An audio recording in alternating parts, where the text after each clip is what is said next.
Les enfants constituent les victimes cachées de la crise sanitaire causée par la Covid-19. Ils sont confrontés à de réelles menaces pour leur bien-être et leur protection en raison des risques accrus de violence et d'abus. D'où le projet Joining Forces for Africa. Nous sommes partis nous sommes toujours d'ailleurs dans un contexte de Covid-19 où le gouvernement du Sénégal a mis en place un plan de réponse national et a appelé tous les acteurs à participer à ce plan de réponse-là. World Vision n'étant pas en reste par rapport à ce plan de réponse-là, nous avons essayé d'analyser dans nos différentes zones d'activité comment nous pourrons contribuer.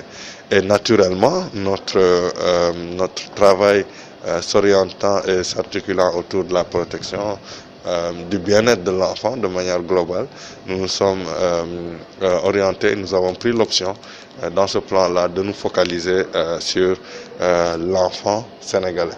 C'est ce qui nous a amené à, toujours dans le cadre de la coalition Joining Forces, donc avec nos autres alliés, à identifier les sources de financement qui pourront nous aider à justement mettre en œuvre davantage et avoir beaucoup plus d'impact pour que les enfants bénéficient de protection dans ce contexte Covid-là, mais aussi au-delà du contexte.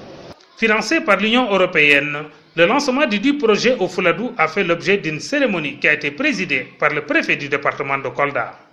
Je vous remercie de votre aimable attention et je déclare ouvert l'atelier de lancement du projet Joining Forces for Africa, protéger les enfants pendant et post-Covid-19. Parce que ça va nous permettre, à côté de l'autorité administrative, mais des autorités locales, de redynamiser les comités de protection, mais aussi de les aider à mieux jouer le rôle durant cette pandémie où on sait que les enfants ont été et continuent d'être affectés.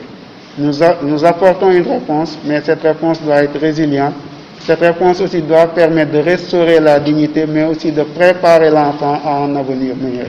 Les multiples prises de parole par les participants démontrent à suffisance l'importance de ce projet dans la protection des enfants. Oui, effectivement, le projet EUJOFA est un important projet dans la mesure où il va permettre au comité départemental de protection de l'enfance de pouvoir améliorer son système de prise en charge des enfants victimes de violences. Comme vous le savez, les CDPE, grâce à leur organisation, devraient être en mesure d'intervenir jusqu'au niveau village pour que les enfants qui sont dans des situations difficiles puissent être rapidement pris en charge. Mais compte tenu de l'insuffisance des moyens dont disposent de manière générale les comités départementaux de protection de l'enfance, il est nécessaire que certains projets puissent venir assister ces comités. C'est la raison pour laquelle nous avons aujourd'hui le projet Joining Forces for Africa.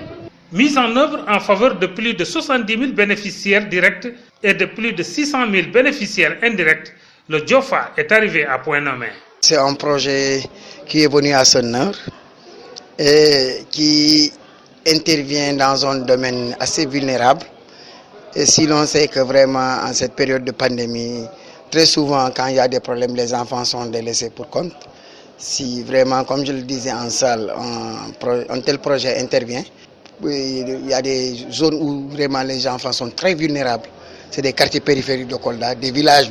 Je crois que ce projet peut nous aider effectivement à gérer pas mal de situations d'enfants en situation de détresse. Pour une durée de 3 ans, le JOFA est présent à Dakar, à Diourbel, à Kaolack et à Kolda.